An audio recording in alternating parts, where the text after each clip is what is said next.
আমরা আপনাদের কঠোর সমালোচনা এখনো করছি না, করতে চাই না, কিন্তু এইটা আমাদেরকে অনেক কিছু মনে করিয়ে দেয়।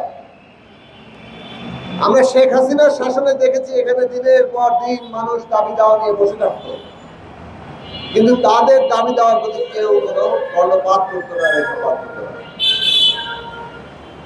একই ধরনের বিষয় বাংলাদেশে চলবে, তাহলে আপনারা কেন নিজেদেরকে আলাদা দাবি করবেন? কিন্তু কোন যুক্তিতে করতে পারবেন? অভ্যুত্থানের উপর দাঁড়িয়ে যে সরকার গঠিত হয়েছে, সেই সরকারের কাজ হচ্ছে মানুষের কথা শোনা। মানুষের সব কথা বাস্তবায়ন করে ফেলতে পারবেন এইটা আমরা মনে করি না।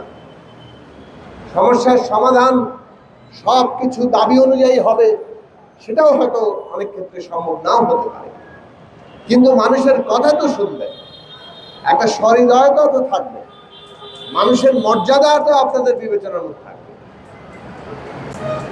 দিনের পর দিন মানুষ বসে থাকবে আর আপনারা কোনো কর্ণপাত করবেন না, রেখাপাত হবে না, আপনাদের মধ্যে পাত্তাই দেবেন না। এইটা তো চলতে পারে না। এটা কিভাবে গ্রহণযোগ্য হয়? আজকাল আমরা অভ্যুত্থানের পরে অনেককে বলতে শুনেছি, বুদ্ধিজীবীরাও আছেন অনেকে, এত আন্দোলন এত আন্দোলন, আন্দোলন হবে না তো কি হবে ভাই? অভ্যুত্থান তো নিজে একটা আন্দোলন ছিল। সেই আন্দোলন হয়েছে এমন একটা রাষ্ট্র তৈরির জন্য, এমন সরকার ব্যবস্থা তৈরির জন্য, যাতে তারা মানুষের কথা শুনে মানুষের দাবি দেওয়া পূরণ করতে পারে, তার সমস্যার সমাধান করতে পারে। হ্যাঁ, সব সমস্যার সমাধান রাতারাতি আপনি করে ফেলতে পারবেন না, কিন্তু শুনতে তো পারবেন।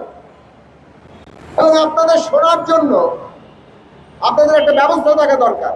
আমি শুনেছি একসময় মঞ্জুর ভাই বলছেন, আরো অনেকেই দাবিটা তুলেছিলেন যে আপনাদের একটা সেল থাকা দরকার, যারা এই সব দাবি দেওয়া শুনবে এবং এই সব বিষয়ে সংশ্লিষ্ট কর্তৃপক্ষ দ্রুত